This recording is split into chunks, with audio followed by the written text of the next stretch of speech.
Hi, second grade readers. Mr. Hagan here again. You did a great job sharing lessons from the other day. Today's lesson is going to be about character feelings. So I'm going to teach you that readers pay attention to how characters feel, why they feel that way, and what the intensity of their feelings is.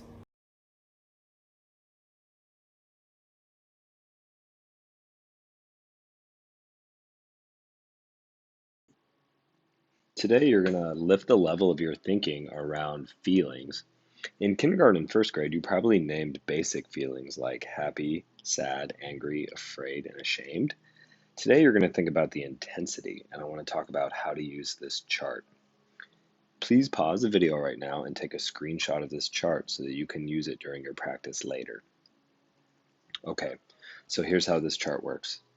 Once I identify a basic feeling like angry, I think about the intensity of the feeling. So I'm looking in this column. If I think that the intensity was medium, then I look right over here, and that means that I'm going to look in this box. So all of the words in this box, upset, mad, defended, frustrated, agitated, and disgusted, mean a medium level of anger. Okay, readers, watch me do it now. So I'm going to use Seesaw Activities to make a little thinking map that I'm going to use my pen tool and my voice to share my thinking with. So first, you need to pick a character or characters, and then identify a feeling. So here I'm going to talk about the three little wolves. So I'm going to write them down. 3 little wolves. I think they feel intimidated. I think they feel intimidated for 3 different reasons. So now I'm going to talk about my evidence. So watch how I'm going to make this thinking map. So here, the wolves look intimidated. I'm looking at their faces. I'm looking how the white wolf is holding onto the gray wolf. I'm looking at how their tails are between their legs and how the black wolf is almost hiding under the window from the big bad pig. Here, I'm just looking at the big bad pig. I think the way the pig looks is causing the 3 little wolves to feel intimidated. Last, I'm noticing something that happened in the story that the words didn't even tell me. So here, the big bad pig is watching them play croquet, and the white wolf actually is seeing him do that. So I think that the wolf is thinking, wow, this is kind of scary. We're being watched while we're playing outside of our house. So readers, this is what a thinking map can look like. So first, make sure you name your characters, and then make sure that you use the chart to name the feeling. So in this case, I feel that the 3 little wolves are intimidated. They feel intimidated, which is a medium level of fear or being afraid. Now you give it a try. All right, readers, it's now time for you to try it on your own.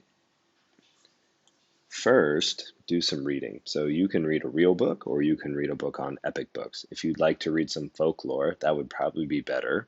But if you'd like to read something else, it's okay. It just needs to be a story, any kind of fiction. Next, decide on a part where you notice a character's feeling and you definitely know how intense it is. Third, collect some evidence. So take some photos if you're reading a real book or some screenshots if you're reading a book on epic. And to take a screenshot, you press the only 2 buttons on your iPad. And I bet most of you know how to do that. You definitely need to have more than one example. Last, create a thinking map in the Seesaw activity, just like I did in the examples, and then use your finger or a pen tool to record your thinking and explain why you picked that feeling for your character and what the evidence was. So you only need to pick one character and one feeling, and then create your thinking map in Screencast and share it to the activity called character feelings. If you'd like to watch another example, you can keep watching. If you think you know what to do, you can stop now. Have fun, second graders. Okay, now I'm going to show you with a different book, maybe one that's a little bit more challenging. This is a page from the Korean Cinderella close to the end of the book. So the character that I'm going to pick is Pear Blossom. She is the main character. She is the Korean Cinderella. And I think that she is feeling a high level of sadness in this scene. And the word that I picked from the chart is hopeless.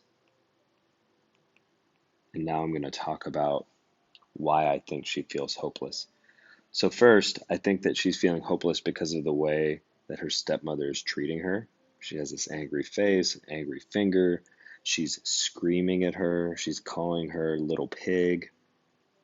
Um, the stepsister is also shouting at her, pointing at her, calling her pigling, and telling the magistrate that she lost her shoe.